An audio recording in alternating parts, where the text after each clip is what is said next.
राम राम हरे हरे। परम विजय तिथि कृष्ण संकीर्तनम श्री श्री कृष्ण चैतन्य चंद्र विजयति तमाम।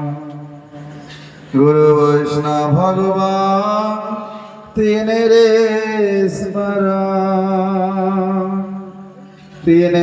स्मरणे सर्व विघ्न विनाशम। जय गुरुदेव जय प्रभु जय गुरुदेव जय प्रभु।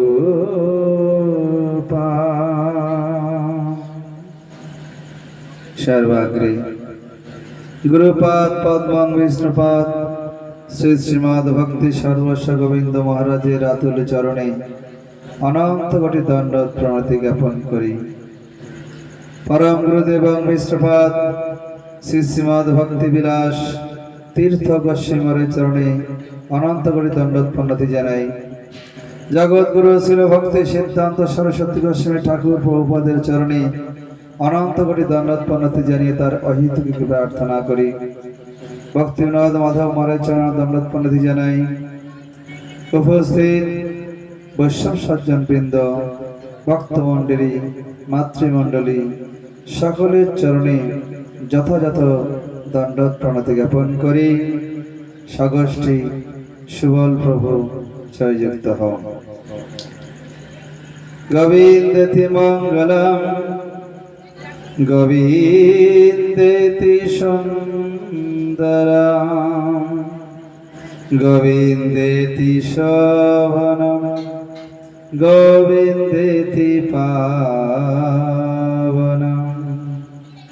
गोविंदेति जीवनम गोविंदेति भूषणम गोविंदेति तोषणम गोविंदेति सर्वस्वम्। जय गोविंद जय गोपाल केशव माधव दीनदयाल। हरे कृष्ण कृष्ण कृष्ण हरे हरे हरे राम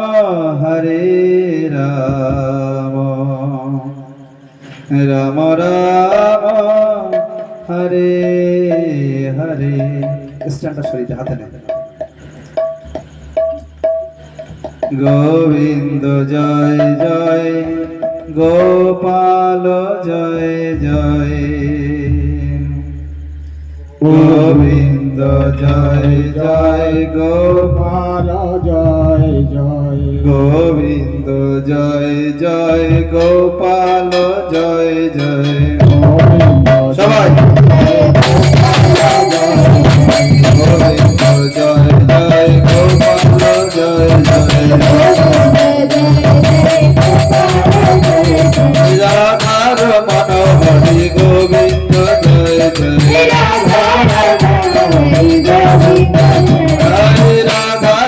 मनोहरि गोविंद जय जय गोविंद जय जय गोपाल जय जय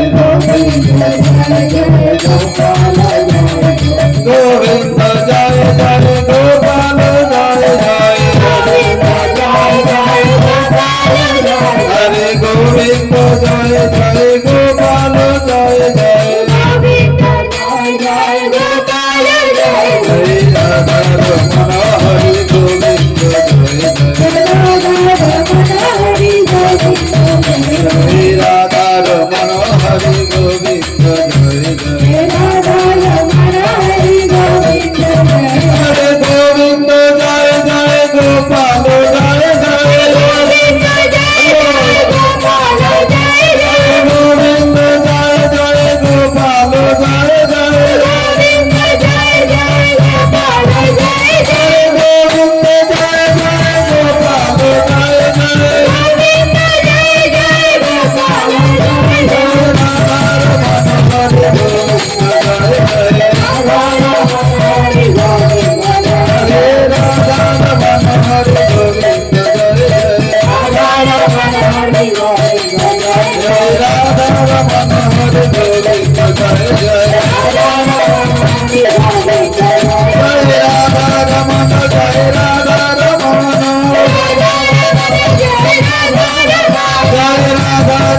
গোবিন্দ মঙ্গলম।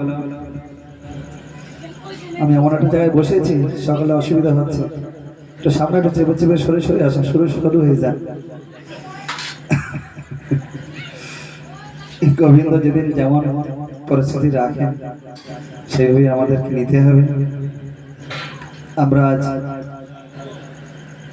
সুবল সরকারের বাড়িতে এসে উপস্থিত হয়েছি। সুবল সরকার সকলকে আমন্ত্রিত করেছে। কেন? সাধুর সঙ্গে একটু হরি কথা, তৎপ্রসঙ্গে ভগবানের অধরা অমৃত এবং উচ্ছিষ্ট অমৃত, অধরা অমৃত উচ্ছিষ্ট অমৃত প্রসাদের ব্যবস্থা রেখেছেন। তিনি কেন সাধু সঙ্গের বিষয়ে এত প্রলুব্ধ হলেন? না আমার জ্যাঠাবাবু দিয়েছে আমি একটু দিই, তাই নাকি? আমার জ্যাঠাবাবু দিয়েছে তাই একটু দিই। বিশ্বাসটা কি? না আমার জ্যাঠাবাবু তার চয়েস আছে, তার চিন্তাধারা আছে, তার বিচার শক্তি আছে, তাই তিনি সাধুদেরকে আমন্ত্রণ জানিয়েছেন। সাধুদানের কাজ জগৎজীবের চিত্তকে নির্মল করে কৃষ্ণ প্রেম রূপ সম্পত্তিকে সেখানে আধান করা। সাধুদের দ্বিতীয় কোনো কার্য নাই।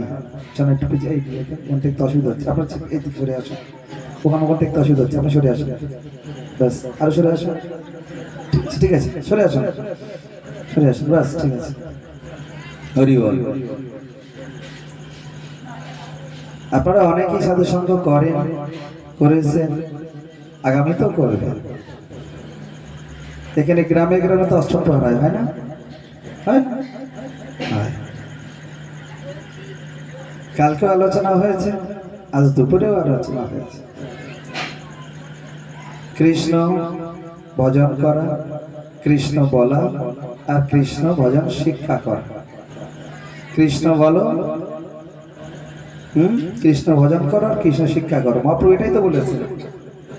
তাহলে মহাপ্রভুর ভাবধারাকে আমাদের নিতে হবে। আমার নিতাই চাঁদ তিনিও দাঁড়ে দাঁড়ে এসে বলেছেন, দাঁড়ে দাঁড়ে এসে বলেছেন, চরণে ধরিয়া বলি কৃষ্ণ রমন। ভগবান হয়ে চরণে ধরছেন। তাহলে আমরা কত বড়? ভগবানের চেয়ে বড় হয়ে গেছি। আমার নিতাই দয়া প্রেমের ঠাকুর, সেই নিতাই চাঁদ দাঁড়ে দাঁড়িয়ে এসে বলছেন, সকলে একটু কৃষ্ণ ভজন করো, কৃষ্ণে মন দাও, কৃষ্ণকে প্রাণ করো। আজ এখানে যারা আছে সকলেই সনাতনী, তাই না? সকলের বাড়ি গীতা আছে তো? আছে তো? বাহ। হিন্দুদের ধর্মগ্রন্থের নাম কি? আমি পরীক্ষা নিচ্ছি না, আমি জানার জন্য বলছি। হিন্দুদের ধর্মগ্রন্থের নাম কি? আচ্ছা, মুসলমানদের ধর্মগ্রন্থের নাম কোরআন না? মুসলমান ধর্মগ্রন্থের নাম কোরআন, খ্রিস্টানদের বাইবেল, জৈনদের জেল আবেস্তা, এরকম সব আছে। হিন্দুদের ধর্মগ্রন্থের নাম কি? আমরা তো হিন্দু, একজন বলুন না। হিন্দুদের ধর্মগ্রন্থের নাম কি? কারোর জানা নেই?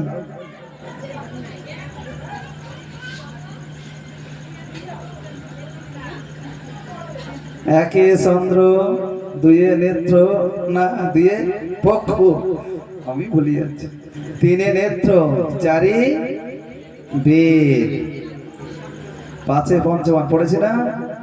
কেন করেছে? ওইগুলোই আছে।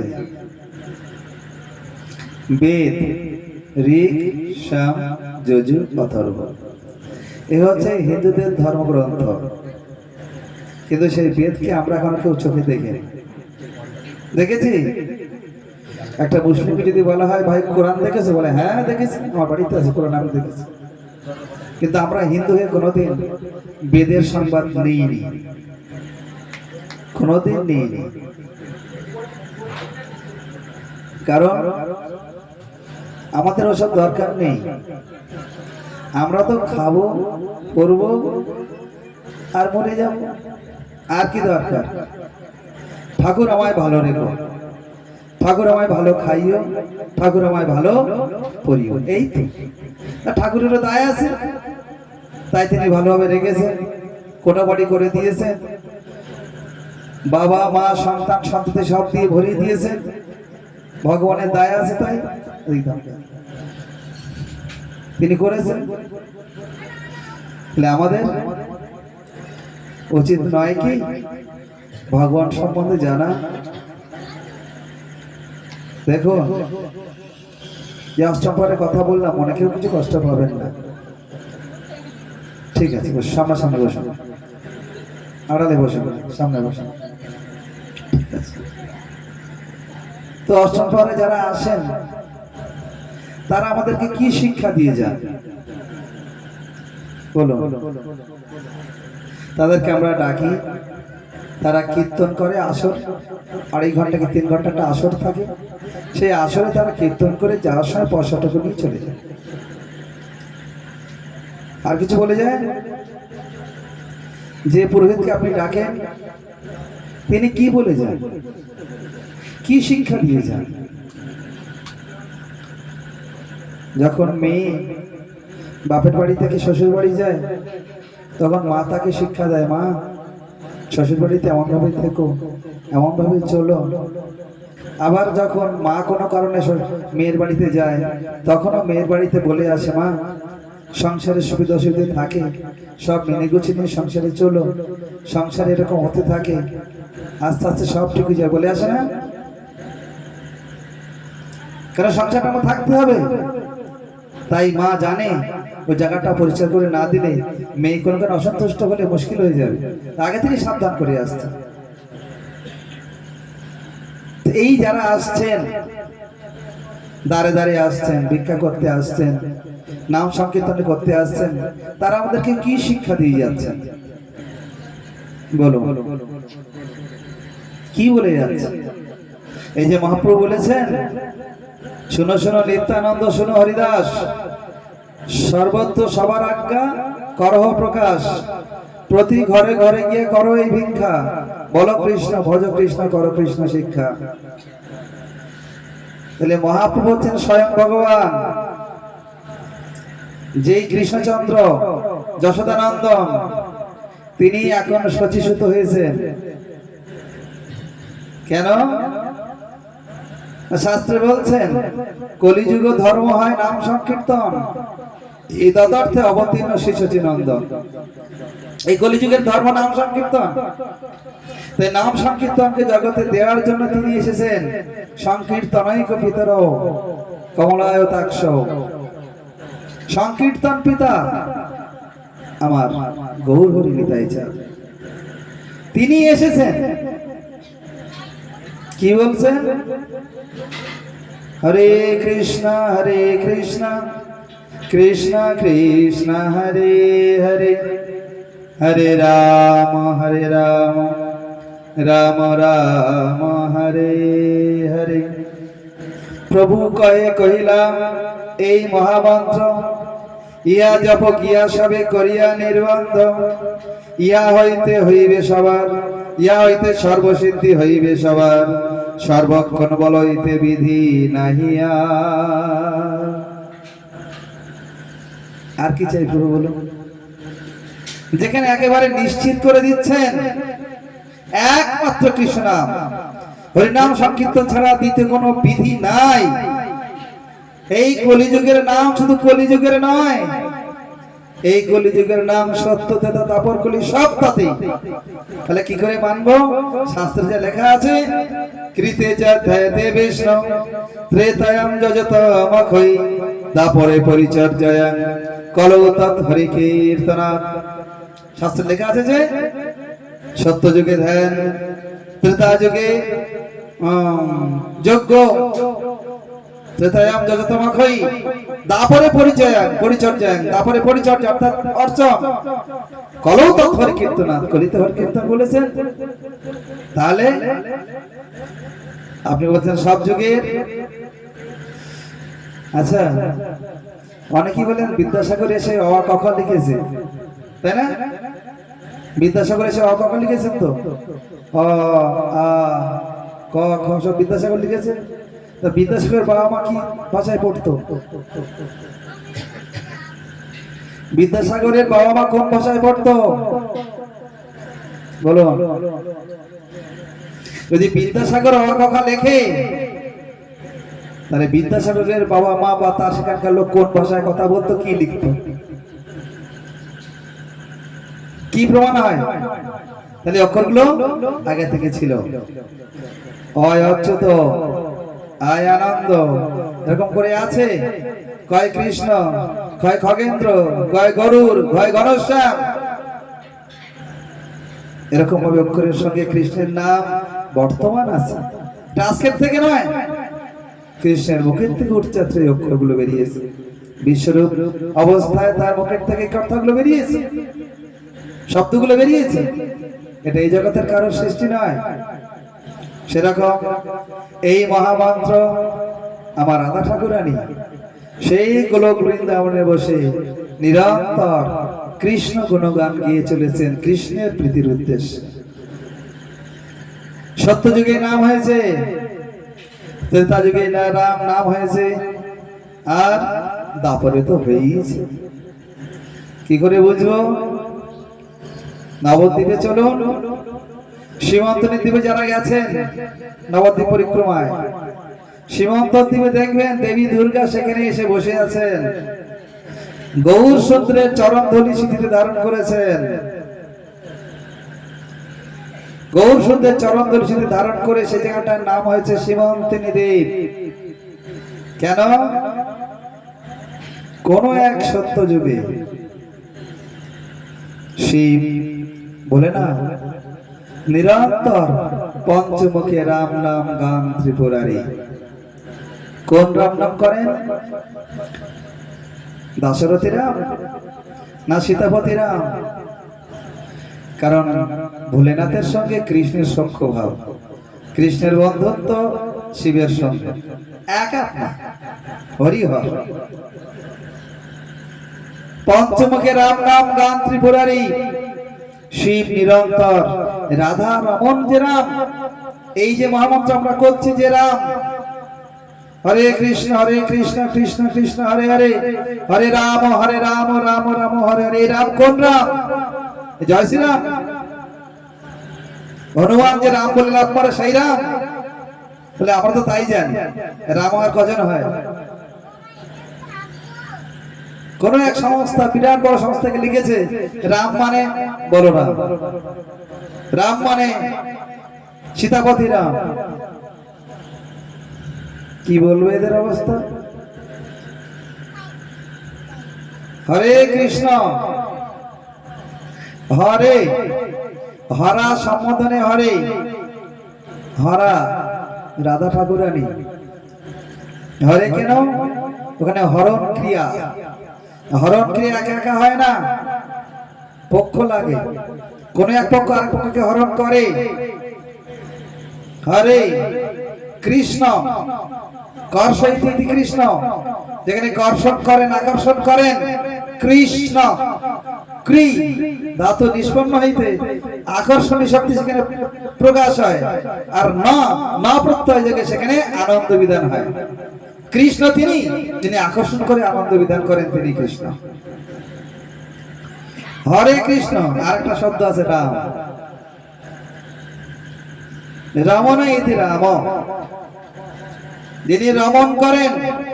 এই রমণ ক্রিয়াটাকে কি করছেন? সেখানে দুজনের প্রয়োজন, আকর্ষণ করতে গেলে দুজনের প্রয়োজন, রমণকে দুজনের প্রয়োজন। সেই রমণ ক্রিয়ার মধ্যে আছেন রাধা এবং গোবিন্দ, দুজন দুজনের হৃদয়কে আকর্ষণ করে সেখানে রমণ ক্রিয়া করছে, এই জন্য সেখানে আছেন রাম। রাধা রমণ রাম, সেই রাম নাম নিরন্তর গান করে চলেছেন আমার ভোলেনাথ। আমরা ভোলেনাথকে জানি গলায় সাপ জড়িয়ে, কানে একটা কলকে গুজে শুয়ে আছে, আর আমার কালিমা বুকের উপরে পাটা চাপিয়ে দিয়ে জিভ লম্বা করে দাঁড়িয়ে পড়েছে। আর কি চিনি? আর শ্মশানে থাকে আমার ভোলে বাবা, কাজ কর্ম কিছু নাই, শ্মশানে পড়ে শুধু গাঁজা খায়। এই তো আপনি জানি হবে জানলে। তিনি জগৎপতি দেবাদিদেব মহাদেব, তিনি জগতের মঙ্গল বিধানকারী, ধর্মের সংস্থাপনকারী, যার দ্বারা ধর্মের প্রকাশ হয়। শিব লোকটা সাধারণ কেউ নন, সাধারণ কেউ নন। যদি একটা সাপ ঘরের মধ্যে থাকে, সব লাঠি লাঠি নিয়ে তাকে মারতে যায়, আর ওই সাপ যখন শিবের গলায় চড়ে তখন তাকে পূজা করে, দুধ দেয় নাকি? একটা সাপ যদি এখন ঘরে ঢোকে লাঠি নিয়ে দৌড়াবে, আর সেই সাপ যদি ওই শিবলিঙ্গে জড়িয়ে থাকে, তাহলে সেখানে গিয়ে মানুষ পূজা করবে। তাহলে ভোলের বাবার মাত্রাটা কতটা আমরা কি জানি ভোলেনাথ সম্বন্ধে? পঞ্চমুখে রাম নাম করে চলেছেন ত্রিপুরারি, আর এই রাম নামের সহযোগিতা করে চলেছেন আমার সতী ঠাকুর। কিভাবে আমার প্রতি ওই নামে আরো রুচি হবে, এভাবে তিনি করে চলেছেন সেবা। জগৎজীব সেটা দেখে না। দুর্গাপূজার সময় সব লাইন দিয়ে চলে যায় গড় জঙ্গলে। চলো আমরা গড় জঙ্গলে যাব, দেবী দুর্গা দেখতে যাব। কি দেখো, লাখ লাখ লোক আর বলি হচ্ছে, তাই দেখো। শুনেছ কোনদিন দেবী দুর্গার মাহাত্ম্য কি? দেবী দুর্গা কি করছেন? তিনি যদি জগতে সহধর্মী থাকে, তো তিনি একজন প্রকৃষ্ট সহধর্মিণী। দেবী দুর্গা সহধর্মিণী, তিনি যিনি স্বামীর ধর্মে যোগযুক্ত হয়ে স্বামীর সেবা এবং স্বামীর ভজনে প্রযুক্ত হন, তিনি সহধর্মিণী। স্বামী যদি বিপদে চলে, স্ত্রী তাকে সঠিক পথে আনে, তিনি সহধর্মিণী। আমার ভোলে বাবা কৈলাসে নিরন্তর রাম নাম করে চলেছেন, আর সতী দেবী তিনি নিরন্তর তার সেবায় যুক্ত আছেন। কোন রকমে যেন শিবের রাম নামে ঘাটতি না হয়। কে খোঁজ নিয়েছে? আমাদের সব প্রয়োজন নাই তো। আমাদের খাওয়া পড়া নিয়ে ব্যাপার। দুর্গাপূজার 5টা দিন ভালো খাবো, ভালো পড়বো, কোন দিন কি খাবো আগে থেকে মেনু হয়ে যায়।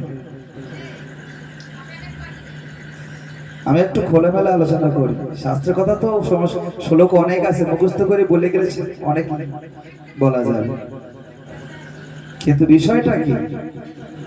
যদি বলেন আপনি কি আমাদেরকে শিক্ষা দিতে এসেছেন?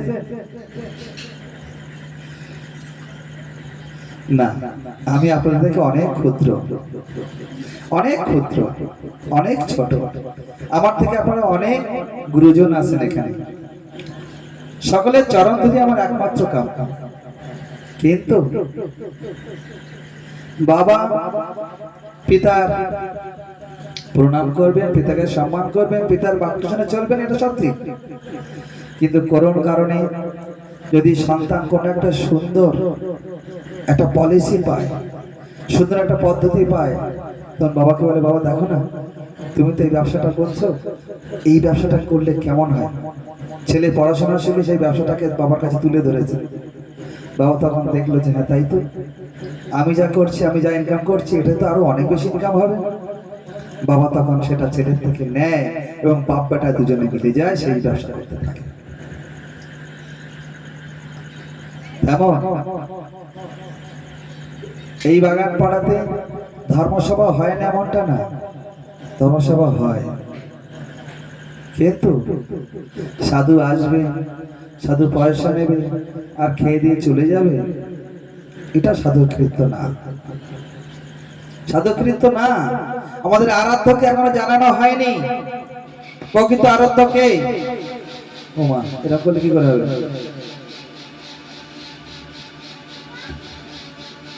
এই হরে কৃষ্ণ শোনো, হরি বল, এরকম করলে হবে না, আস্তে আস্তে দিয়ে দাও। চিবিয়ে খাবে সব। দেখো,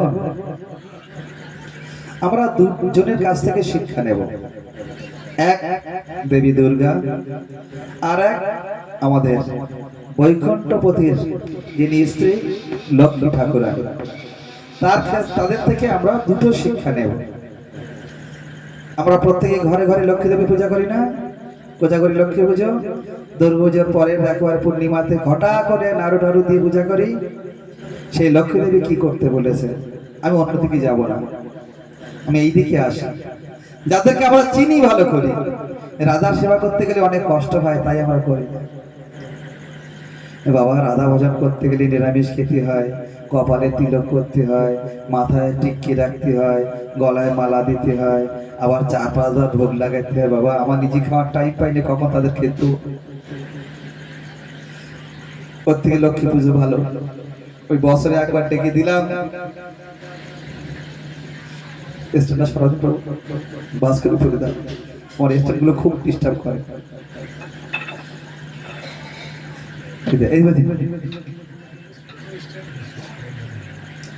একটু মন দিয়ে শুনুন, আপনাদের হয়তো ডিস্টার্ব করছে কিনা আমি জানি না, তবে আমরা লক্ষ্মীকে সবাই চিনি, দেবী দুর্গাকে সবাই চিনি।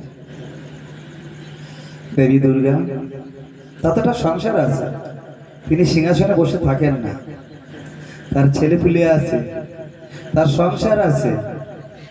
তাই একদিন কৈলাসে একটা কলসি নিয়ে কিছু জামা কাপড় নিয়ে পুকুরে গেছেন, একটু জামা কাপড় গুলো কেচে তুলে নিয়ে কলসি করে জল নিয়ে আসবেন। এখন আর কৈলাসে শুধু শিব পার্বতী থাকে এমন না, তার তো একটা গ্রাম কি দুজন থাকে? এই গ্রামটা দুজন আছে নাকি? সেখানে আরো পরিবার আছে, তারা সেখানে থাকে। দেবী দুর্গা গিয়েছে, কেন বলছে দুর্গে একটা কথা জিজ্ঞাসা করবো? বলে কি? শুনলাম নাকি তোর স্বামী কারো ভালোবাসে, এরকম একটা শুনলাম তোর স্বামী কাউরে ভালোবাসে, ওই জন্য তার চিন্তা ভাবনা করে। এখন যদি কোনো সতী স্ত্রী শুনে আমার স্বামী অন্য কাউরে ভালোবাসে, বুক কি জ্বলতে শুরু হয়ে যায়। বলছে কি বলছিস? বলে হ্যাঁ, যদি ভালোই না বাসে তাহলে নিরন্তর কার ধ্যান করে বল তো? জিজ্ঞাসা করেছিস কোনোদিন? যা। তিনি সেই কলসি জামা কাপড় ডেকে চলে এসছেন, শিব ধ্যানরত অবস্থায় আছে। গিয়ে ডেকেছেন, হে পতিদেব, হে স্বামী, আপনি জাগ্রত হন। তিনি সমাধিস্থ। বলছেন আপনি কার ধ্যান করছেন, কার পূজা করছেন, কাকে ভালোবাসেন? বলে বলুন, আমি জানতে চাই। কেন এতদিন তো জানার প্রয়োজন বোধ করেন না? এতদিন সন্দেহ হয়নি, এখন সন্দেহ হয়েছে। আপনি বলুন, বিষয়টি খুলে বলুন। আপনি অন্য কাউকে ভালোবাসেন? আপনার কি ভজনের আর কেউ আছে? দেখো, আরাধনানাং সর্বেশাং বিশ্বের আরাধনানাং পরম তস্মাৎ পরতরং দেবী তদীয়ানাং সমর্চনা। দেবী দুর্গাকে শিবে কথা বলছেন, তাদের কথা শুনি। আমরা যাকে বেশি পূজা অর্চনা করি সাথে থেকে তাদের কথাই শুনি। তিনি বলছেন দেখো, আমাকে ভুল বুঝো না, আরাধনানাং সর্বেশাং বিষ্ণুর আরাধনানাং পরম। বিষ্ণু হচ্ছে পরম আরাধ্যের বিষয়, অন্য নয়। আমি তারই আরাধনা করি। দেবী দুর্গা বলতেন যাক, আমার সন্দেহটা কাটলো, বেঁচে গেলাম। বলছে দাঁড়াও দাঁড়াও, এখনো শেষ হয়নি। তস্মাৎ পরতরং দেবী তদীয়ানাং সমর্চনা। তবে সেই বিষ্ণুর আরাধনা তো করতেই হবে। তৎপ্রসঙ্গে যদি তার ভক্তের আরাধনা না করা হয়, তাহলে সেই আরাধনা কোনোদিন সম্পন্ন হয় না। অতএব ভগবানের সঙ্গে যদি ভক্তের আরাধনা না করো, তাহলে কোনোদিনই পরিপূর্ণ হতে পারে না। এজন্য ভক্ত ভগবানের সেবা, ভগবান বৈষ্ণব সেবা। নরনারায়ণ বলেছেন, নরনারায়ণ আলাদা জিনিস, ভক্ত ভগবান আলাদা জিনিস। নর অর্থে সাধারণ মানুষের কথা বলেছেন, আর ভক্ত আলাদা বিষয়। শিক্ষা দিয়েছেন, বলছে তো বলে না তো ওই ভালো করে শুনে দেখ, ওই সাপকে বেশি ভালোবাসে, সবসময় গলায় জড়িয়ে রাখে। বলছে তোমার গলায় সাপটা কে? বলছেন সাপ হচ্ছে আমার গুরুদেব অনন্ত দেব, তাকে নিরন্তর তিনি গলায় ধারণ করে রেখেছেন। এসবগুলো একটু বোঝার বিষয় আছে। জগৎপতি শিব কি শিক্ষা দিচ্ছেন, জগৎ মাতা দেবী দুর্গা কি শিক্ষা দিচ্ছেন, আমরা তার কাছে গিয়ে সেই শিক্ষা নিচ্ছি।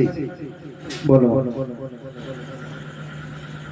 নিরন্তর তারা রাম নামে যুক্ত আছেন, দেবী দুর্গা নিরন্তর নামের সঙ্গে যুক্ত আছেন, তবে তারা সহধর্মে নেই। আমরা সংসারে আছি, সংসার করছি, আর শুধু চিন্তা করছি কিভাবে ভালো থাকবে। লক্ষ্মী দেবীর কথা শুনি, তিনি কি শিক্ষা দিয়েছেন? লক্ষ্মী দেবীর বাবার নাম জানেন কেউ? জানা আছে? লক্ষ্মীর মা। শিবের কথা শুনলাম, শিবের বাবাকে বলে জানি না তো। শিবের মাকে জানি না তো। আমি গড় জঙ্গলে যাচ্ছি, শিব চতুর্দশী করছি, শিবের বাবা মা জানি না। বাড়িতে যখন কালী পুজো করছি, শিব আসছেন, তার বাবা মার কথা জানি না। তাহলে আমরা কি অন্ধভক্ত হব? আমাকে অন্ধ বলে ছেড়ে দেবে লোকে? শিবের পিতা হচ্ছেন ব্রহ্মা। ব্রহ্মার এই ভুরু থেকে একাদশ রুদ্রের জন্ম। শ্রীমদ্ ভাগবতী দ্বিতীয় স্কন্ধে আছে একাদশ রুদ্রের জন্ম। একাদশ রুদ্র 11 জন শিব, একজন না। তার প্রকাশ শ্রীমদ্ ভাগবতে। ব্রহ্মার ভ্রু পেটে শিবের প্রকাশ। তার পিতা ব্রহ্মা, মাও ব্রহ্মা। তিনি কোন নারীর গর্ভজাত নন। ব্রহ্মার প্রকাশ নারায়ণের গর্ভত, সেই নারায়ণের নাভি কমল থেকে। এগুলো জানতে হবে তো। আর দেবী দুর্গার তো হিমালয় মহারাজ আছে, সেগুলো সকলেই জান। লক্ষ্মী দেবীর পিতা সমুদ্র দেবতা। সমুদ্রের গর্ভ হতে লক্ষ্মী দেবীর আবির্ভাব কখন হয়েছিল? সমুদ্র মন্থন কালে, তাই না? লক্ষ্মী দেবের আবির্ভাবের আগে আলক্ষ্মী উঠেছিলেন। সেই আলক্ষ্মী কোথায় থাকে জানেন?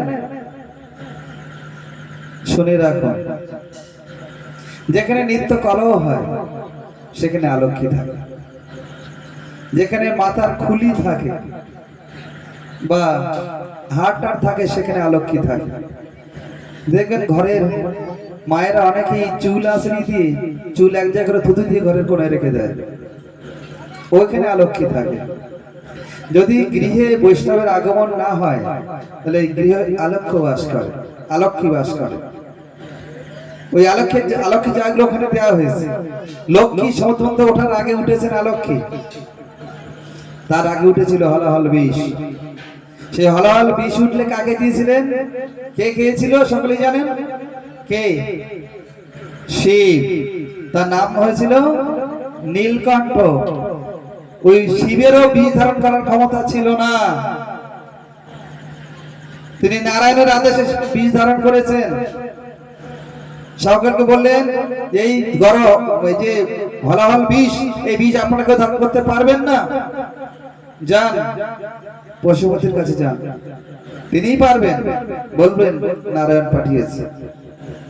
নারায়ণ যখন আজ্ঞা দিলেন, হলাহল বিষটাকে নিয়ে যাওয়া হলো শিবের কাছে। শিব চিন্তা করছেন তাকে ধারণ করবো কি করে। 3টে নামে তিনি ধারণ করেছিলেন। এগুলো শ্রীমদ্ ভাগবত বলছে। ওং অচ্যুতায় নমঃ, ওং অনন্তায় নমঃ, ওং গোবিন্দায় নমঃ। এই তিন অক্ষরকে, তিন শব্দকে প্রকাশ করে স্মরণ করে তবে তিনি নীলকণ্ঠ নাম ধারণ করেছিলেন। অন্যথায় শিবের ক্ষমতা ছিল না ওই বিষটাকে সে ধারণ করে। সবই তার বিষয়।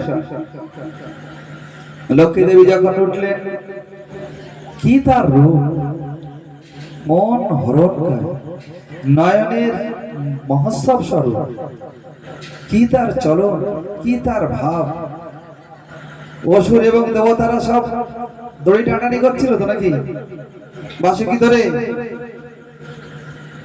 লক্ষ্মী দেবী উঠলে সকলেই চেয়ে দেখল, আরে এত সুন্দর একজন নারী। অসুরা চিন্তা করলো আমরা নেব, দেবতারা চিন্তা করলো আমরা নেব, ওই নারীকে আমাদেরকে পেতে হবে, নাহলে তো এই জীবনটাই বৃথা হয়ে যাবে। সকলের ঘরে বউ আছে, সকলের ঘরে বউ আছে, তথাপি লক্ষ্মীকে দেখে কেউ স্থির হতে পারল না। লক্ষ্মীকে চাই। লক্ষ্মী দেবী বললেন, আমি স্বয়ংবরা, আমি বর বেছে নেব, আমি দেখবো কার কত গুণ আছে, গুণ দেখে তবে বিচার করে গলায় মালাটা দেব। শিক্ষাটা দেখুন কি করছে, কি শিক্ষা দিচ্ছেন। পশুদেরকে তাকিয়ে দেখলেন, এরা সব লম্পট, এরা সব ভোগী, এরা ভোগ করার জন্য ব্যস্ত। এই জগতের কোন পুরুষ যদি নারীকে শুধু ভোগ করার জন্য সংসারে আনে, সে নারী কত সময় থাকবে, তা ছুটে পালাতে হবে। পশুবৃন্দের শুধু ভোগের ব্যবস্থা, বললেন এরা সব পাপ। দেবতাদের দিকে গিয়ে দেখলেন এদের মতো ভোগের ব্যবস্থা, এরা হয়তো একটু ভগবানকে মানে, কিন্তু ভোগও চরম পর্যায়ে। ইন্দ্র বসে আছে, তার স্ত্রীর নাম সীতা, সীতাপতি তার নাম, যার পাশে সীতা বসে থাকে। ভুলে গেল যে আমার পা স্ত্রী আছে, সে বড় মালাটা নেওয়ার জন্য অগ্রসর হয়েছে। লক্ষ্মী বিচার করলেন, দেখি তোমার মধ্যে কি কি আছে। বললেন ঐশ্বর্য আছে, এর রূপ আছে, কিন্তু লম্পট, নারী ভোগী, বাদ। ইন্দ্রকে ডিনাই করে চলে গেলেন। দেখলেন দুর্বাসা আছে, দুর্বাসাও লক্ষ্মীকে নেওয়ার জন্য বসে আছে।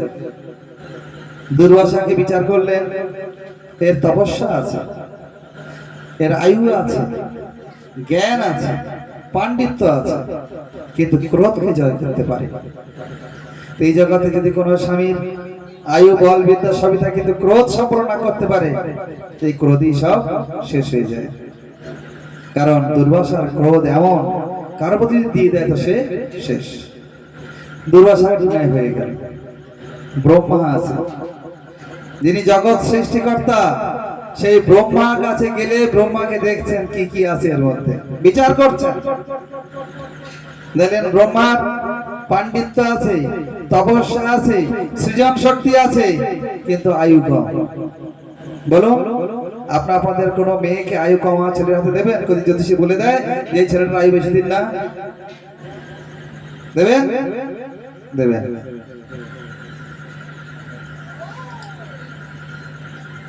দেবেন না।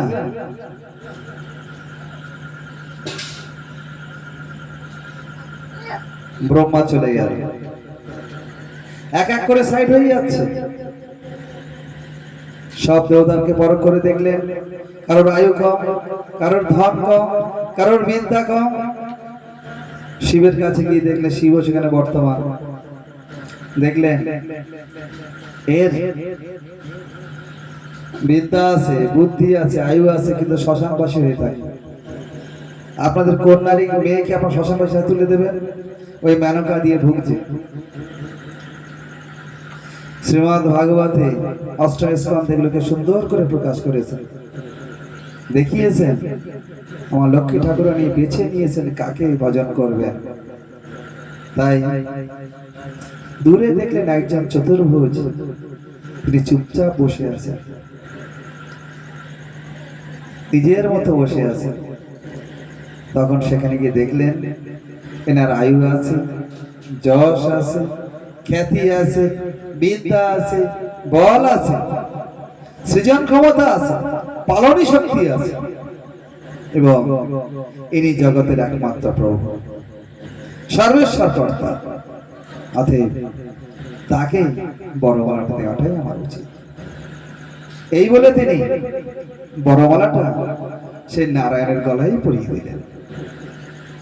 বিচার করে নিলেন এরা কেউই আমার যোগ্য নয়।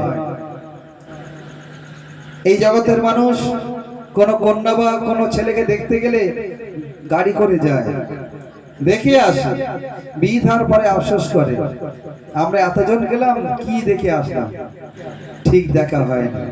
দেখতে আমরা শিখিনি, দেখতে হলে ভাগবতের আলোকে দেখতে হবে।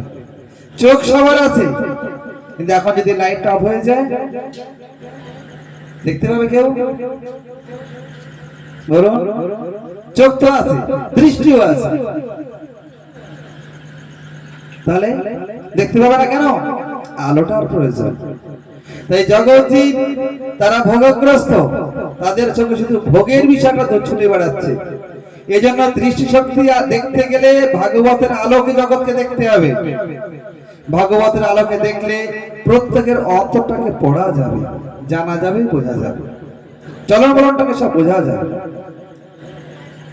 শ্রীমদ ভাগবতের আলোকে আসুন, সাধু সঙ্গে দেখুন কিভাবে কি করতে হয়। সাধু সঙ্গে আসুন। আমরা প্রত্যেকে কৃষ্ণ নাম করি, কৃষ্ণ বলি, কৃষ্ণ শিক্ষার বিষয়ে যাই না।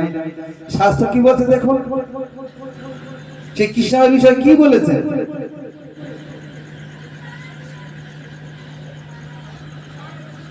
কৃষ্ণ নাম করে অপরাধের বিচার, কৃষ্ণ বলিলে অপরাধের না হয় বিকার। কেন? দেখেন, এক কৃষ্ণ নামে করে সর্ব পাপ নাশ, প্রেমের কারণ ভক্তি করে ন প্রকাশ। প্রেমের উদয় হয় প্রেমের বিকার, শ্বেত কম্প পুলকাদি গদ গদ অস্ত্রধার। অনায়াসে ভবক্ষয় কৃষ্ণের সেবা, এক কৃষ্ণ নামের ফলে পাই এত ধন। এক কৃষ্ণ নামে কি হয়, কি পেতে পারি, আর আমরা কি চাইছি? চাইতে গেলেও হিসাব করে চাইতে হয়, নালে অঘটন ঘটে। বুঝে শুনে চাইতে হবে। কি বলছেন? এক কৃষ্ণ নামে করে সর্ব পাপ নাশ। জগতে আছে না? এক কৃষ্ণ নামে যত পাপ হরে, জীবের সাধ্য নাই তত পাপ করে। তাহলে আমি পাপ করবো, একবার কৃষ্ণ নাম বললো পাপ হরণ হয়ে যাবে। বলছে এটা মুখ্য গুণ নয়। কৃষ্ণ নামের মুখ্য গুণটা কি? এক কৃষ্ণ নামে করে সর্ব পাপ নাশ, প্রেমের কারণ ভক্তি করে না প্রকাশ। এই কৃষ্ণ নাম হইতে ভক্তির প্রকাশ হয়, যার দ্বারা প্রেম প্রাপ্তি হয়। শ্বেত কম্প পুলকাস্ত্র গদ গদ অস্ত্রধার, অনায়াসে ভবক্ষয়, এই ভবের থেকে ক্ষয় হয়, এবং কৃষ্ণের সেবা, এক কৃষ্ণ নামের ফলে পাই এত ধন। আমরা যে কৃষ্ণ নাম করছি, সেই কৃষ্ণ নামের জন্য কি আশা করে আমরা সেখানে যাচ্ছি? তবে জানি অপরাধ, হেন কৃষ্ণ নাম যদি লয় বহুবার, তবু যদি প্রেম নহে নহে অশ্রুধার। তবে জানি অপরাধ তাহাতে প্রচুর, কৃষ্ণ নাম বিস্তায়ে না হয় অঙ্কুর। চৈতন্য নিত্যানন্দে নাহি এসব বিচার, নাম লইতে প্রেম দেন বহে অশ্রুধার। এগুলো আমাদের বিচার করতে হবে না, শুধু গিয়ে যাবো টিয়া পাখির মতো। টিয়া পাখিকে শিখিয়ে দিয়েছে ভোরবেলা একটু কৃষ্ণ নাম করবি, তাই কৃষ্ণ নাম করে, খাঁচায় বলবে। আমরা তেমন করব?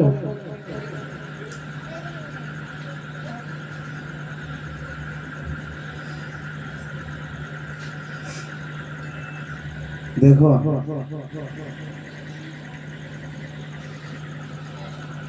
কৃষ্ণ নাম করাটাও শিখতে হবে। কি জন্য কৃষ্ণ নাম করবো সেটা জানতে হবে। আমার প্রাপ্তির বিষয় কি? পাপক্ষয়টা সাধুদের চিন্তার বিষয় নয়, কারণ তিনি রাস্তায় বাবার হাত ধরে চলেন, তার ভয়ের কারণ থাকে না। তাকে যদি বাবার হাতটা ছেড়ে দেয় তখন বাবারও ভয়, ছেলেরও ভয়। কিন্তু যদি বাবার হাতটা ধরে থাকে তাহলে ছেলেও নিশ্চিত, পিতাও নিশ্চিত।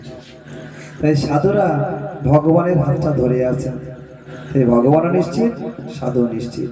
এই জন্য পাপের চিন্তা তাদের করতে হয় না, পাপ আমার ক্ষয় হবে কি না হবে চিন্তা তাদের থাকে না। কিন্তু কৃষ্ণের একমাত্র প্রাপ্তির ইচ্ছা বিষয় হচ্ছে কৃষ্ণ প্রেম। যে প্রেমকে না পেলে জীবন ব্যর্থতায় পরিপূর্ণ হয়। বলে সব প্রেম টেম কি করে বুঝবো, প্রেমের কি দরকার? আমার নদিয়া, এই নদিয়াতে গৌরসুন্দর কি জন্য এসেছেন, কি কারণে এসেছেন? ওর নাম বিলাতে, নাম তো বিলিয়েছেন, তাহলে গম্ভীরাতে তিনি 6টা বছর বসে বসে কেঁদেছেন কেন চোখের জলে? 48 বছর তিনি প্রকাশ ছিলেন জগতে, 48 বছর।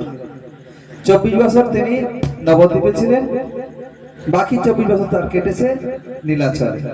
তার মধ্যে 12 বছর তিনি সমস্ত দেশ ভ্রমণ করেছেন, আর 12 বছর তিনি ওই গম্ভীরাতে থেকে ভক্তসঙ্গ করেছেন। কোন ভক্ত সঙ্গে? শরৎ দামোদর এবং রায় রামানন্দের সঙ্গে, অন্য কেউ সেখানে ছিল না। তাহলে কি জন্য এসেছেন তিনি, কারণটা কি? এই কারণ না জেনে তো আমরা এগোতে পারবো না। কারণ না জেনে এগোলেই গন্ডগোল হয়ে যাবে। প্রত্যেক কার্যের পিছনে আমাদের কারণ বর্তমান থাকবেই থাকবে। কি কারণ? শ্রী রাধায় প্রণয় মহিমা কীদৃশবা বানাবাই শব্দ জেনাদ্ভুত মধুরিমা কীদৃশবা মদীয় সকঞ্চাংশ মদনুভবত কীদৃশং ব্যক্তি লোভাত্মৎ ভবাট্য সম সমজনী শচীগর্ভ সিন্ধু হরিন্দ। শ্রী চৈতন্য চৈতামৃতের প্রথম অধ্যায়ের 6 নম্বর শ্লোক। এগুলো আমাদেরকে দেখতে হবে, বুঝতে হবে গৌরের আসার কারণটা কি। অনেকে লীলা কীর্তন করে চলে। আজকে জয়দেব পাঠে গেছিলাম, আমাদের ডাক্তারবাবু কৃপা করে আমাদেরকে সেখানে দর্শনের ব্যবস্থা করে দিয়েছিলেন। আমরা যারা ভক্তরা এসেছি সবাই সেখানে গেছিলাম। খুব সুন্দর দর্শন হয়েছে, ভিড় ছিল না, খুব ভালো হয়েছে। এবং আকাশটা এমন মেঘ করে এসেছে, ওইখানে অনেক সময় টাইম কাটানোর ব্যবস্থা হয়েছে। মেঘ কালো করে বেরোনোর টাইম পায়। সেখানে হরিকথা আমরা শ্রবণ করেছিলাম জয়দেব সম্বন্ধে। জয়দেব আজ সেখানে কেন এত পপুলারিটি, কিসের জন্য? জয়দেবের পপুলারিটি কেন, কিসের উপরে নির্ভর করে তার এত পপুলারিটি? একটা শ্লোককে তিনি মেনশন করেছিলেন, তার মধ্যে একটা শব্দ ছিল দেহি পদ পল্লব মোদারাম। তিনি শ্লোকের টিকা লিখতে গিয়ে চিন্তা করলেন যে ক্যা শ্যাম সুন্দর তিনি রাধারানীর চরণে পূজা করতে লেগেছেন। এখন জয়দেব চিন্তা করছেন, তাই তো এই পুরুষ শাসিত ব্যাপার, কোন নারীর চরণে যদি কোনো পুরুষ নিজেকে আত্মসমর্পণ করে তাহলে তো ভালো দেখাবে না, জিনিসটা ভালো হবে না। তাই তিনি লিখতে লিখতে রেখে চলে গেলেন। স্বয়ং ভগবান কৃষ্ণচন্দ্র তিনি নিজে জয়দেবের রূপে এসে সেখানে স্বর্ণাক্ষরে লিখে দিয়ে গেলেন দেহি পদ পল্লব মোদারাম। ইতিহাস আপনারা সকলেই জানেন, ঘরগাথার কাহিনী আপনারা জানেন। বিচালি দিচ্ছে, সেখানে জয়দেব নাই, নিচে থেকে তার স্ত্রী দড়ি দিয়ে দিচ্ছেন, উপর থেকে গোবিন্দ সেই দড়ি নিয়ে সমস্ত চাল বিছিয়ে দিচ্ছেন। ওদিকে জয়দেব ঘরে গেছে শ্লোক লিখতে, এ কে না জানে। কিন্তু যে শ্লোকের উপরে নির্ভর করে জয়দেবের এত খ্যাতি, সেটা ওইটাই দেহি পল্লব পল্লব মোদারাম। আমার শ্যাম সুন্দর রাধানীর চরণে পড়ে চোখের জলে রাধানীর চরণকে ধুয়ে দিচ্ছেন। একদিনের ঘটনা বলি। রাধারানী কুঞ্জে আছেন, মান করেছেন খুব, চোখের জলে সব ধুয়েই আছে, কিছুতেই তার মান ভাঙানোর উপায় নাই। শখের তাকে সাজাতে গেছে, তিনি সাজ নিচ্ছেন না। ও যে শ্যামসুন্দরের প্রতি আমি কি এমন করেছি তিনি আসতে কেন দেরি করছেন, তার জন্য আমি এখানে বসে আছি, তিনি কেন আসবেন না? সখীরা সেখানে গেলে শ্যামসুন্দর বললেন, দেখো রাধারানীর মান কিছুতেই প্রসাদন হচ্ছে না, বুঝতে পারছে না কি করব। সখীরা বললেন, তুমি এক কাজ করো, রাধারানীর চরণে একটু আলতা লাগিয়ে দাও। এই নাও। একটা পাত্র দিয়ে দিলেন, একটা তুলি দিয়ে দিলেন, হাতে পাত্রটা সখী নিজে নিলেন। বলে পাত্র শ্যামসুন্দর দেওয়া যাবে না, কারণ শ্যামসুন্দর যে অবস্থা, পাত্র দিলে হাত থেকে পড়ে যাবে। ভালো করে শুনুন বিষয়টা। রাধারানীর চরণটা হাতে নিয়েছেন, তুলিতে আলতা লাগিয়েছেন, লাগিয়ে এরকম করে একটু দিতে যাচ্ছেন, লাগিয়েছেন কেবল, চোখের জলে টপ টপ করে চোখের জল পড়ে ওই আলতাগুলো আবার ধুয়ে যাচ্ছে, চোখের জলেই ভেসে যাচ্ছে, আলতা দিতেই পারছেন না। শেষে তার হাত কাঁপছে। সখী বললেন, সরো, তোমার দ্বারা কাজ হবে না, তোমার দ্বারা হবে না। এই জন্য শিক্ষা করতে লাগে, শিক্ষা করবে। তা রাধারানীর চরণ কোথায় পাবে আর শিক্ষা করার জন্য? রাধারানীর কাছে শিক্ষাটা করতে হবে। তিনি শুধু দেখে চরণটা হাতে নিয়েছেন, নিয়ে চরণটাকেই দেখছেন শুধু। এই কোমল চরণে তিনি এই বনের ভিতর দিয়ে আসেন, রাস্তায় কাটা, অন্ধকার, একাকিনী পাগলের মতো ছোটে, এই চরণে এর কিভাবে আসেন? তিনি ওইটা দর্শন করছেন আর ভাবছেন, আর চোখের জলে ভেসে চলেছেন। কিভাবে আসেন শুনবেন। আমরা কি করি আর রাধা ঠাকুরানী কি করেছেন, তিনি কেন জগতে এত পূজ্য? জটিলের বাড়ি গেছেন আপনারা? বৃন্দাবনে জটিলের বাড়ি যাওয়া হয়নি? রাধারানী শ্বশুর বাড়ি যাবটে যাওয়া হয়েছে তো? রাধারানী শ্বশুর বাড়ি যাবট, জটিলা কুটিলা সকালেই শুনেছেন, আয়ান ঘোষের বাড়ি। একদিনের ঘটনা বলছি, রাত হয়ে যাচ্ছে, ডিস্টার্ব হচ্ছে না তো? হ্যাঁ,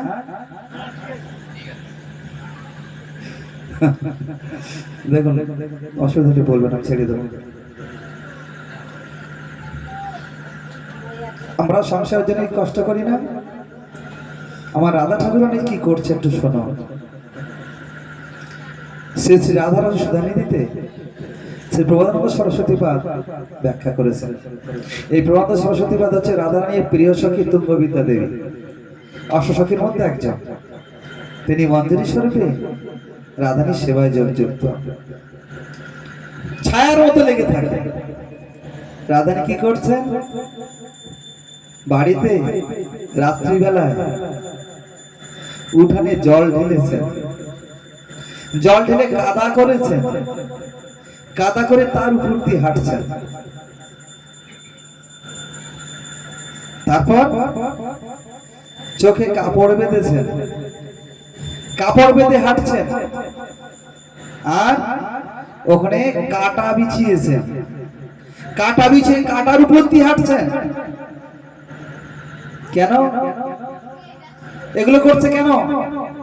প্র্যাকটিস। এবার কেমন প্র্যাকটিস?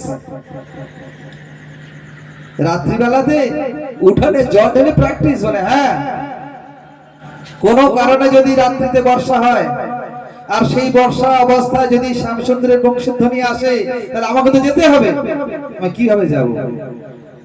তাই রাস্তায় কাদা করে সেখানে চলার প্র্যাকটিস করছেন।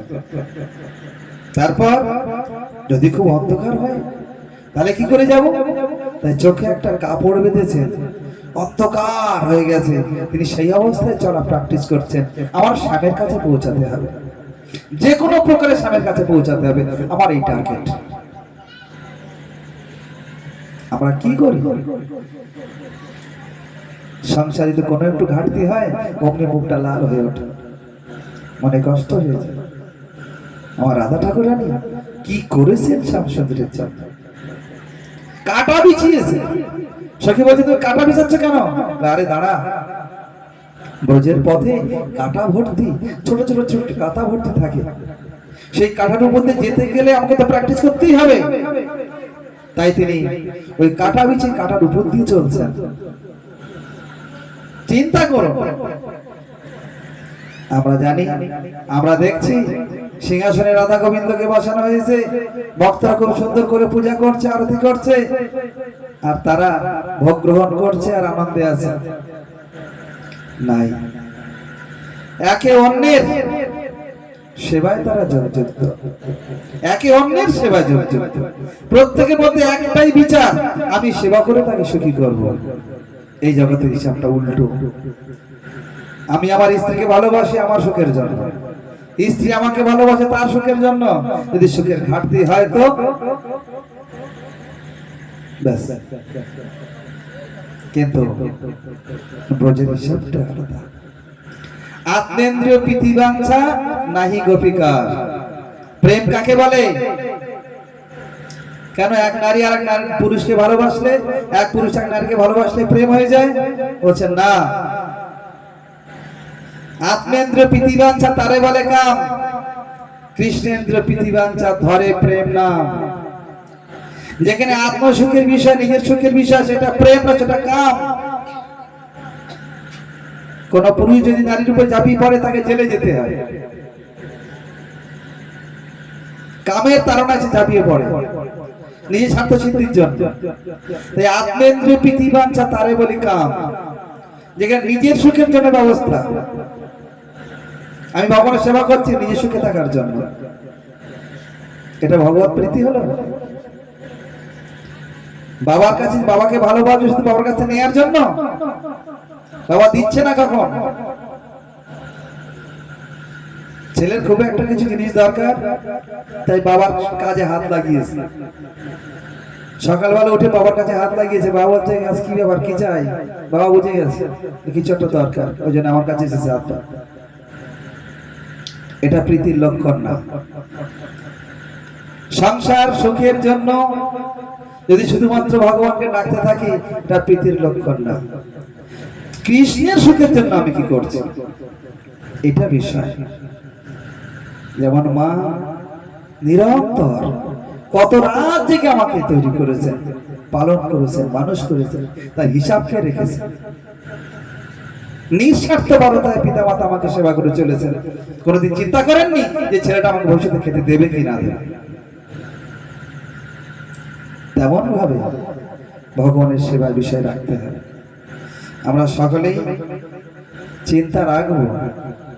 গৌর সুন্দর দেখুন কি জন্য এসেছেন। যে শ্লোকটা পড়লাম, শ্রী রাধায় প্রণয় মহিমা কেন্দ্রী সেবা বানাস সাধু জেনাদ্ভুত মধুরমা কেন্দ্রী সেবা মদীয়। আপনার একটু দেখবেন শ্লোকটা। রাধার প্রণয় মহিমা কিরূপ, কেন কৃষ্ণ নবদ্বীপে এসেছেন, আমি সেই বিষয়টা বলছি। কৃষ্ণ নবদ্বীপে আসার কারণটা কি, কেন এসেছেন? তিনি চিন্তা করছেন রাধার প্রণয় মহিমা কেমন।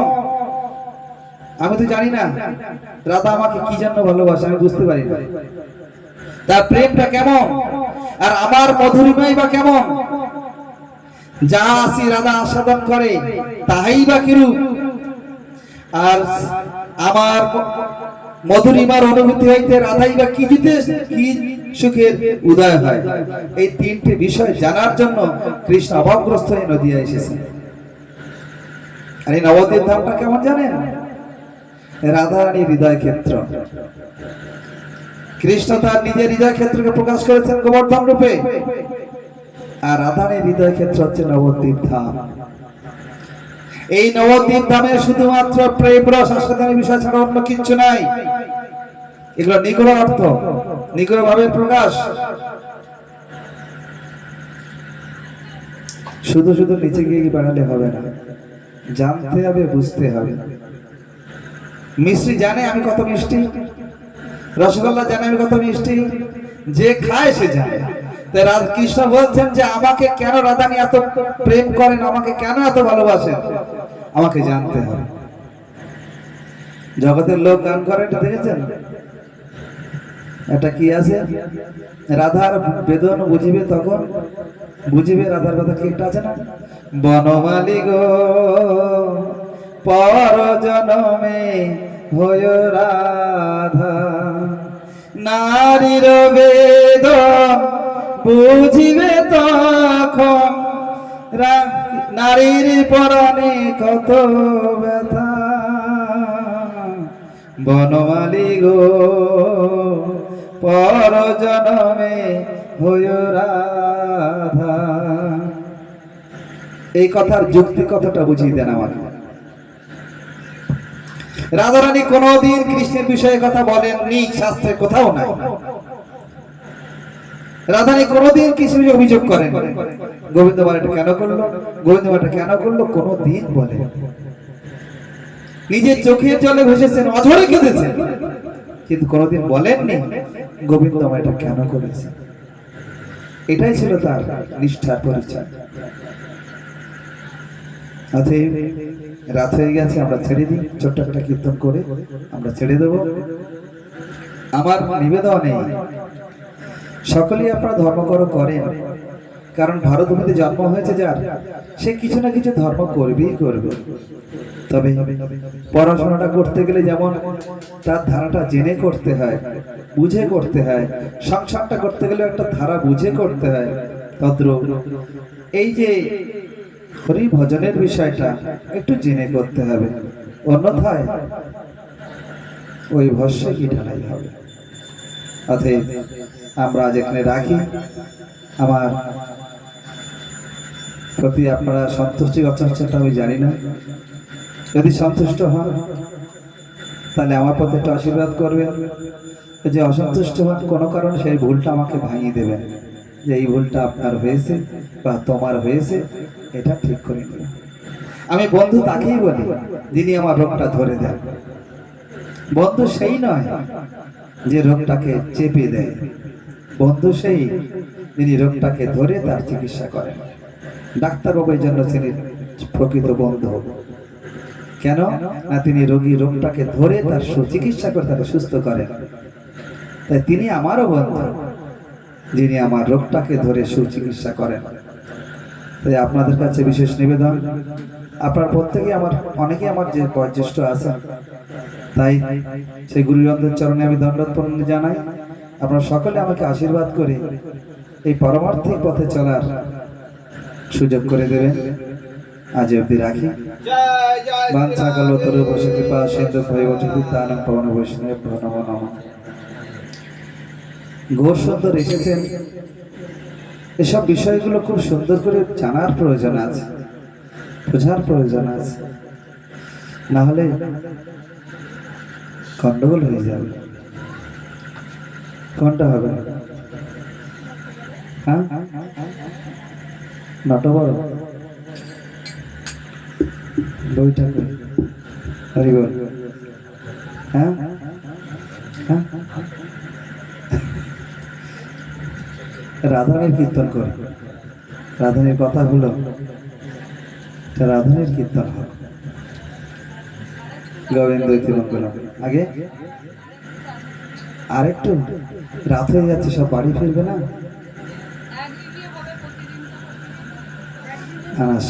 সকলেই সংসার আদি রয়েছে। হ্যাঁ,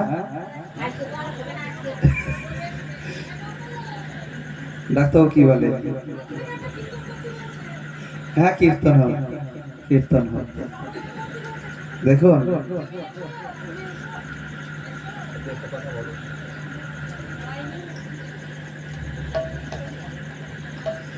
আপনাদের আদেশ আমার শিরোধার্য। গৌর সুন্দর কত কৃপাময়, তিনি নির্বিচারে আমাদেরকে প্রেম ধন দেওয়ার জন্য জগতে এসেছেন। কালকে ডাক্তার বাড়িতে একটা আলোচনা হচ্ছিল, কথাটা একটু বিশেষভাবে শোনার বিষয় ছিল, কিন্তু শেষের দিকে আজও সে শেষের দিকে এসে গেছে। জীবের পক্ষে কৃষ্ণ ভজন ছাড়া দ্বিতীয় কোনো বিষয় নাই, কিন্তু দ্বিতীয় কোনো বিষয় নাই। কারণ জীব কৃষ্ণদাস এ বিশ্বাস করলে তো আর দুঃখ নাই। রাধা কৃষ্ণ বলো বলো বলো রে সবাই, দ্বিতীয় কোনো কথা নাই। যদি বলে আমার এই ঠাকুর ভালো লাগে, আমার ওই ঠাকুর ভালো লাগে, আমার ওই ঠাকুর ভালো লাগে, হ্যাঁ মনে করুন আমার আনন্দ বাবুরও পেটে ব্যথা হচ্ছে, আমারও পেটে ব্যথা হচ্ছে, ডাক্তারবাবুর কাছে গেলাম। ডাক্তারবাবু আনন্দ বাবুরে দেখে একটা প্রেসক্রিপশন করে দিল। দুজন বসে আছি পাশাপাশি। তা বললাম, বাবু আপনি কি জন্য এসেছেন? বলছে আমার খুব পেটে ব্যথা। তা আপনি কি জন্য এসেছেন? বলে আমারও পেটে ব্যথা। আচ্ছা, আনন্দবাবুর প্রথমে ডাক, ওনার নাম্বার সিরিয়াল আগে, উনি গিয়েছেন, তার মাঝে আমার 2-3 জন আছে, তারপরে আমার। এখন উনি ডাক্তারকে দেখে ফিরিয়েছেন, ফিরে বললাম আপনি দেখিয়েছেন? যে হ্যাঁ, পেট ব্যথার এই ওষুধ দিয়েছি। তাই বললাম বেকার আর ফিস টিস দেবো না, এই প্রেসক্রিপশনে আমিও মিটিয়ে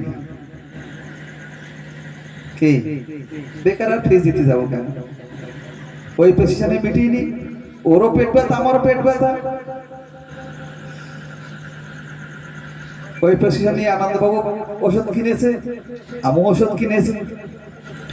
আনন্দবাবুর পেট ব্যথা সেরে গেছে নাচতে, আর আমার পেট ব্যথা আমারে নাচাচ্ছে। আমি নাচতে চাইছি না, আমার নাচাচ্ছে পেট ব্যথা। ডাক্তারের কাছে সংবাদ গেল, ডাক্তারবাবু কি ওষুধ দিয়েছেন? বাড়ির লোক বলছে। ডাক্তার কাছে কোন ডাক্তার দিয়েছে? ওই ডাক্তার দিয়েছে, জগবন্ধু ডাক্তার। হ্যাঁ ডাক্তারবাবু আপনি কি ওষুধ দিয়েছেন? মানে কারে ওষুধ দিয়েছি? বলে ওই যে আমার বাড়ির লোকের। আচ্ছা, কখন দিলাম?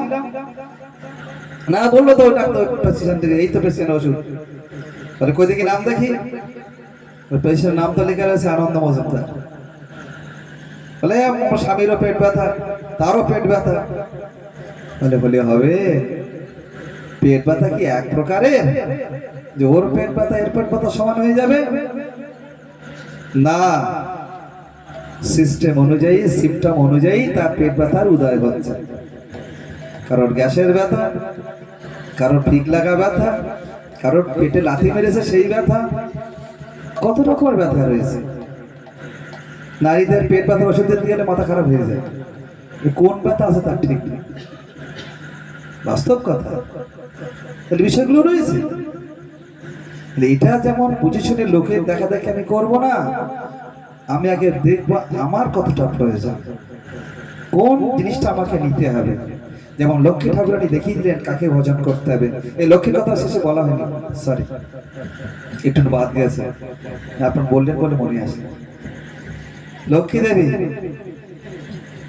তিনি তো বৈকুণ্ঠের আছেন, তার পরনে যে শাড়ি না, ওই একটা শাড়ি বেছে দিলে বৈকুণ্ঠ কেনা যাবে। লক্ষ্মীর শাড়ির এত দাম, কারণ তিনি বৈকুণ্ঠপতির স্ত্রী, তিনি বৈকুণ্ঠে আছেন। এমন সময় দেখছেন ওই একটা কালো ছোড়া বংশী বাজাচ্ছে, আর সমস্ত ব্রজের নারীগণ ছুটছে। কি হচ্ছে ওখানে দেখি তো। গিয়ে যখন সেই বংশধ্বনি কানে পড়লো, সেই বংশধ্বনি শুনে লক্ষ্মী আর থাকতে পারলেন না, আমাকে যেতে হবে। কোথায়? না ওই কালো ছোড়ার কাছে। নারায়ণ বললেন আমি তো তোমার স্বামী, তুই আমাকে ছেড়ে চলে যাবে? লক্ষ্মী তখন মনে মনে বলছে, আমি যখন বড় মালাটা নিয়েছিলাম যদি কালো ছোড়াটা থাকতো, তখন আপনার গলায় না দিয়ে আমি কালো ছোড়ার গলায় দিতাম। কেন? বলে কালো ছোড়ার মধ্যে 4টে গুণ বেশি আছে, যেটা নারায়ণে নাই। নারায়ণে 60টা গুণ, রামচন্দ্র 62, আর কৃষ্ণচন্দ্রের 64টা গুণ। এক্সট্রা কি? রূপ, গুণ, বেনু, লীলা। নারায়ণের কোনো লীলা নাই, নারায়ণের বেনু নাই। রূপ আছে, কিন্তু সেই রূপ নিত্য নিত্য আরো বর্ধিত হয় না। কারণ শাস্ত্রে বলেছে কৃষ্ণ বলছেন রাধারানীর কবিতার উদ্দেশ্যে যে আমিও না জানি না জানে গোপীগণ, দুহার রূপে গুণে দুহার নিত্য হারে মনে। আমিও জানি না, গোপীরাও জানে না, অথচ দুজনের রূপ পাল্টে থাকে। এটা বৈকুণ্ঠে হয় না, এটা বৃন্দাবনে হয়। অতএব রূপের ঘাটতি আছে, রূপ গুণ বেনু লীলা, লীলাটা হয়ে লীলা করছেন। আর গুণ, এই গুণ হচ্ছে সর্ব চরম পর্যায়ে বর্তমান আছেন আমার কৃষ্ণচন্দ্র, এটা অন্যের মধ্যে নাই। এই গুণে গুণান্বিত হয়ে লক্ষ্মী দেবী তিনি চিন্তা করলেন আমি বৃন্দাবনে গিয়ে কৃষ্ণের বংশধ্বনি শ্রবণ করে ওই সখীদের সঙ্গে রাসে যোগযুক্ত হব। নারায়ণ বললেন হবে না, এটা সম্ভব না। বলে কেন? বলে তোমাকে রাসে ঢুকতে গেলে গোপী হতে হবে। আমি ঠকে এসেছি, আমি গেছিলাম। বলে কোথায়? বলে রাসে ঢোকার জন্য। নারায়ণ স্বয়ং গিয়েছিলেন রাসে ঢোকার জন্য। শ্রীমদ্ ভাগবত সব বলেছে, দেখবেন। নারায়ণ কি বলছেন? আমি ঢুকবো। সখীরা দাঁড়িয়ে আছে, বলছেন ঢোকা যাবে না, এখানে একজন পুরুষের অধিকার, দ্বিতীয় পুরুষ আসে নাই, আর সব নারী। আমি কে জানো? আমি বৈকুণ্ঠপতি। বলে আপনি যে পতি হন হন, এখানে আসুন, এখানে কোনো যাওয়া যাবে না। কি হবে? একটা উপায় বলতে পারি। নারায়ণ বলছেন আমার তো ইমার্জেন্সি, আমাকে যেতে হবে। বলে ঠিক আছে, চলে যান রাধা কুণ্ডে। ওখানে আছে পৌনমাসী দেবী।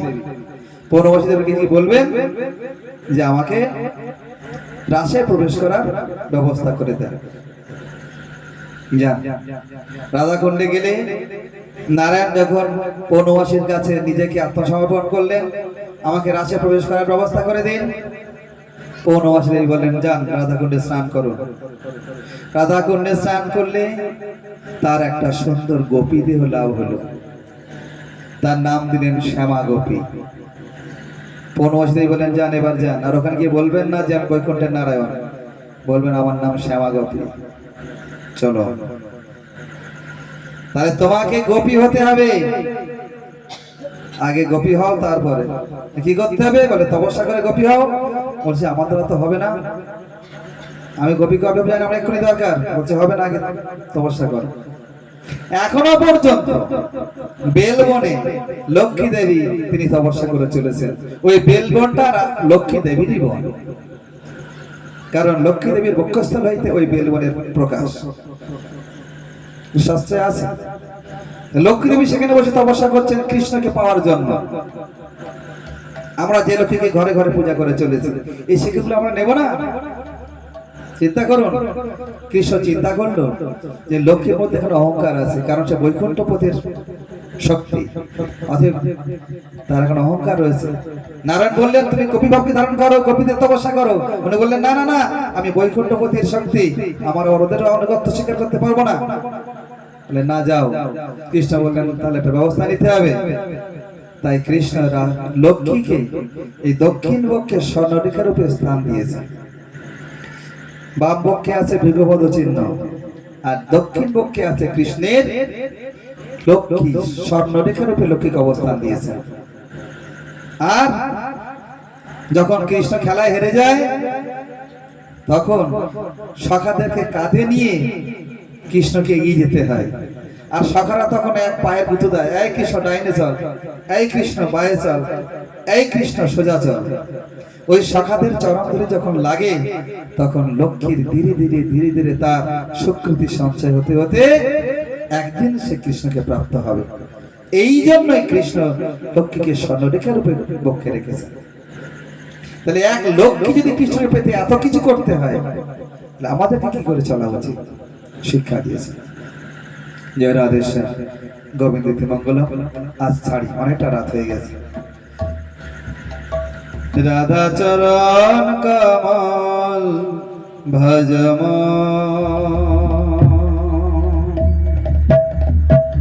রাধা চরণ কমল। ওটাতে আছে সাধু গীত শিখতে, গীতা বলিতে নেই।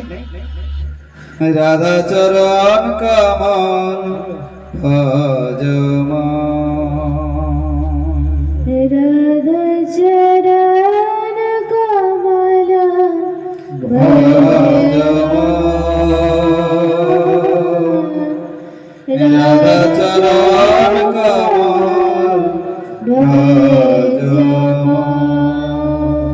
কৃষ্ণ প্রেম কি মূর্তি রাধা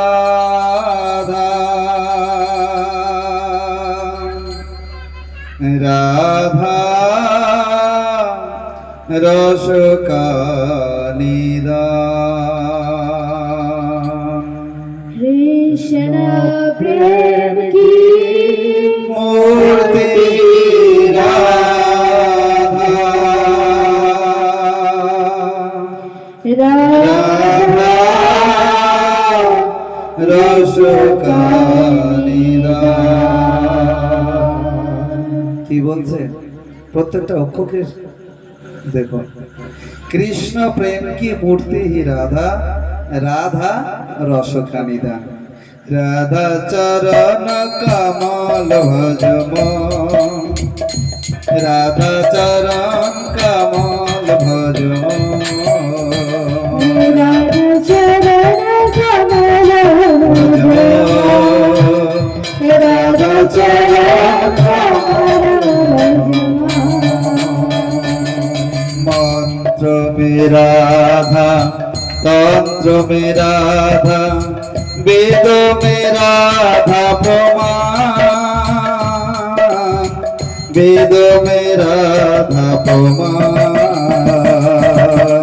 मंत्र में राधा तंत्र में राधा वेद में राधा प्रमाण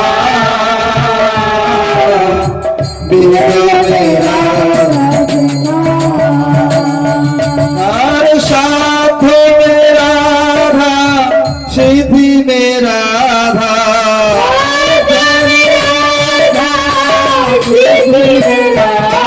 और साथ में राधा सिद्धि में राधा सिद्धि में राधा पूज्य में राधा प्रधान पूज्य में राधा प्रधान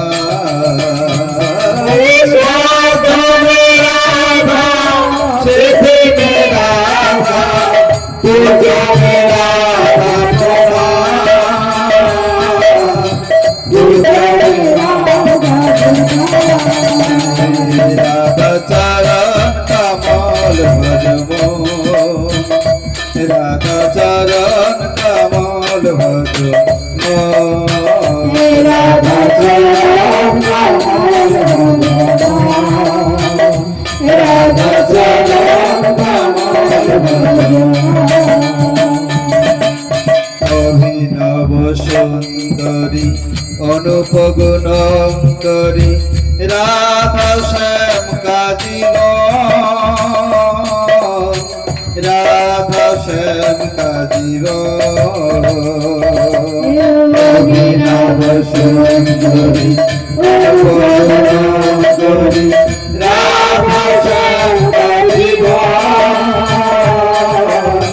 राधा श्याम का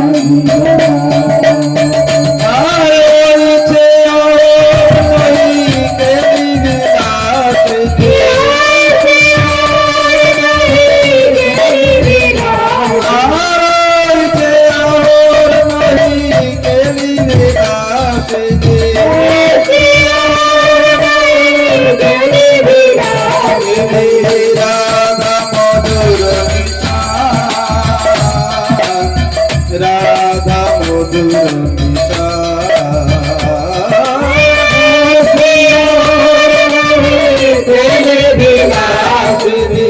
राधा मधुर राधा मधुर राधा चरण कमल भजमो राधा चरण कमल भजमो राधा चरण कमल राधा चरण कमल राधा है प्राण तन के भूषण राधा ये सर्वसधा राधा ये सर्वसधा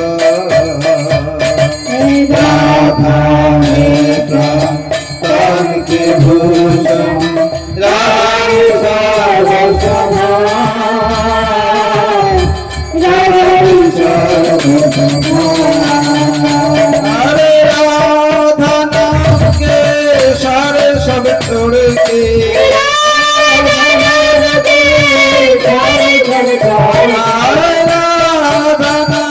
के सारे सब छोड़ के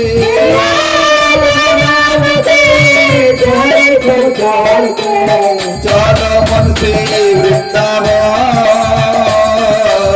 चलो मन से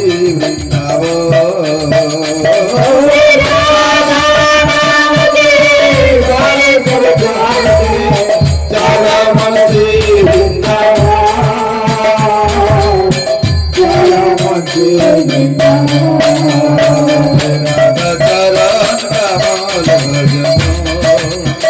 राधा चरण कमल भजमो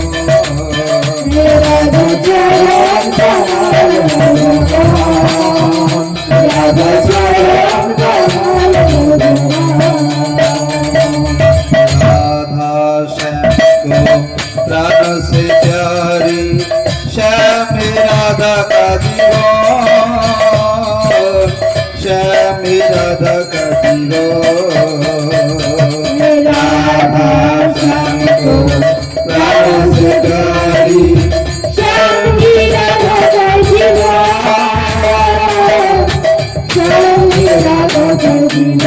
अरे राधा की कोरुणा करके भिखारी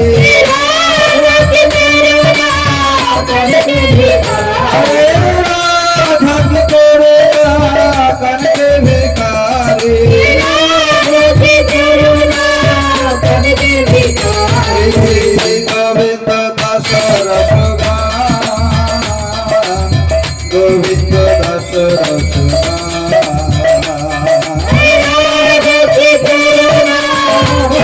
भिखारी गोविंद दास रसगान गोविंद दास रसगान राधा चरण कमल भजमो राधा चरण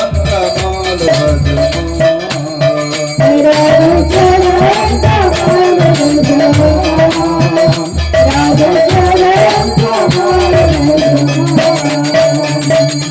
राधे राधे राधे जय जय श्री राधे राधे राधे राधे जय जय श्री राधे राधे राधे राधे जय जय श्री राधे राधे राधे राधे जय जय श्री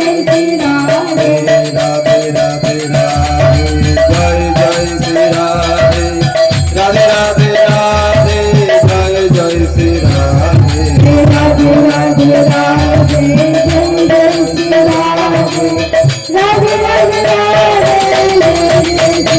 जय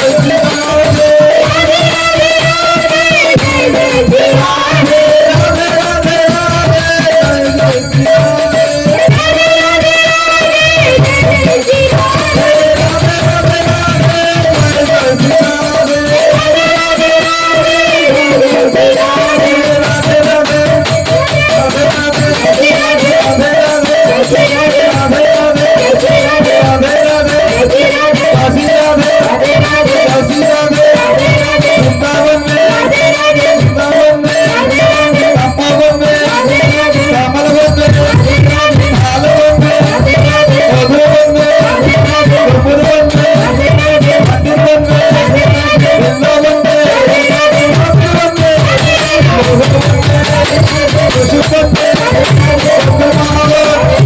Dasa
তাই গৌর হরি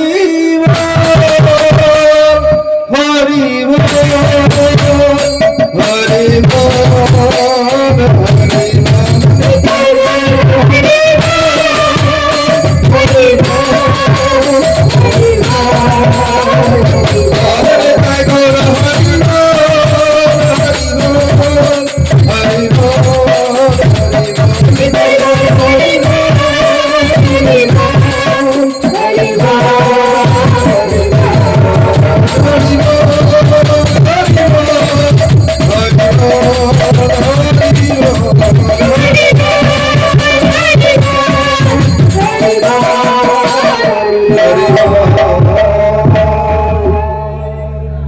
সবাই হাত তুলেছেন, সবার হাত ওঠেনি। বলুন জয় জয় শ্রীরাম। এখান থেকে যেন শুনতে পাই জয় জয় শ্রীরাম, জয় জয় শ্রী রাধে। সকালে প্রসাদ পেয়ে যাবেন, জায়গা করুন, একটু জায়গা দেন আমাদের প্রসাদ। জয় গোবিন্দ, জয় গোপাল, জয় শ্রী